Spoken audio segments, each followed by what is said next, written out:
Alhamdulillahirrabbilalamin.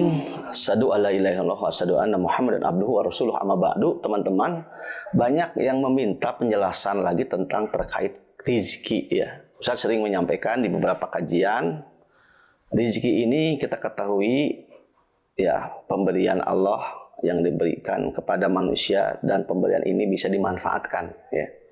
Kata Ibnu Manzur, rezeki itu ada dua. Ada rezeki zahir, ya, seperti makanan yang kita makan, minuman. Itulah rezeki zahir yang kita pakai, kendaraan. Ada juga rezeki batin atau non materi, ya, kebahagiaan, ketenangan, ilmu pengetahuan, itu pun rezeki.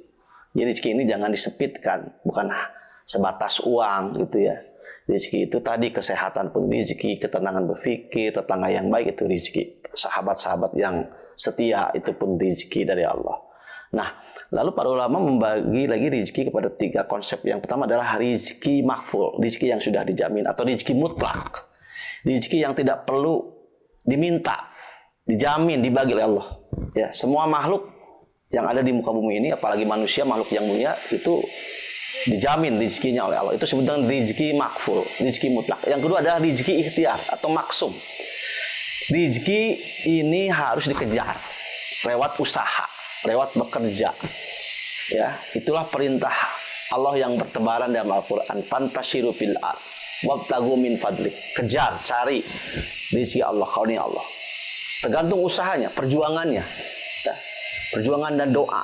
Nah, ini harus kita kejar agar kita maksimal.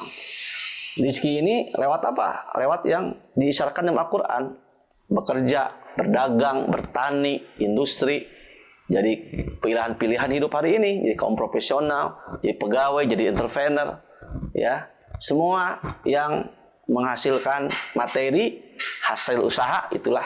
Dan konsep inilah yang menghasilkan kaya dan miskin, ya, yang menghasilkan beda pendapatan. Ini tergantung ikhtiar usaha, dan usaha ini tentu tidak boleh menyalahkan individu. Bisa jadi akarnya adalah lingkungan, kebijakan politik, kemiskinan struktural, dan sebagainya.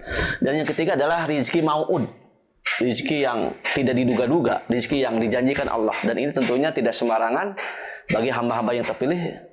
Dialah orang yang ahli syukur, ahli bersyukur, ahli tawakal, yang senantiasa bertawakal kepada Allah, ya, ahli sedekah, ahli infak, yang selalu berbagi, dan tentunya adalah ahli ibadah, orang-orang yang setia mengabdi kepada Allah, selalu menebarkan kebaikan, ya. Dia juga sabar, syukur, hal-hal yang positif, maka jangan khawatir. Itulah yang disebut dengan waman yattaqillah, barang siapa yang benar-benar bertakwa kepada Allah, ya, maka Allah akan memberikannya solusi, yaj'allahu mahrajan, dan wayarjukuhu min haitsu la yahtasib, dan akan Allah berikan rezeki dari jalan yang tidak dikira-kira. Itulah rezekinya karena keyakinan. Tapi sebenarnya bukan berarti tanpa usaha, tetap ada usaha. Tapi usaha dia dilakukan dengan ikhlas. Ketika dia berdakwah dengan ikhlas, ketika mengajar dengan ikhlas, membantu orang tuanya dengan ikhlas, dia bersyukur apa yang diterima dari hasil suaminya. Dia tawakal, setelah ikhtiar dia sandarkan hatinya kepada Allah. Maka barang siapa yang bertakwa, di dalamnya bersyukur, bersabar, bertawakal, maka Allah akan menjanjikan rezeki yang tidak disangka-sangka. Itulah rezeki yang selalu kita minta. Tapi tetap sunatullah kita ikuti, bahwa rezeki itu tergantung usaha kita, ikhtiar kita. Tapi harus yakin setiap makhluk oleh Allah dijamin rezekinya. Mudah-mudahan kita selalu berdoa kepada Allah, ya Allah berikan rezeki yang thayyib, rezeki yang baik, rezeki yang berkah. Sekian, terima kasih. Wassalamualaikum warahmatullahi wabarakatuh.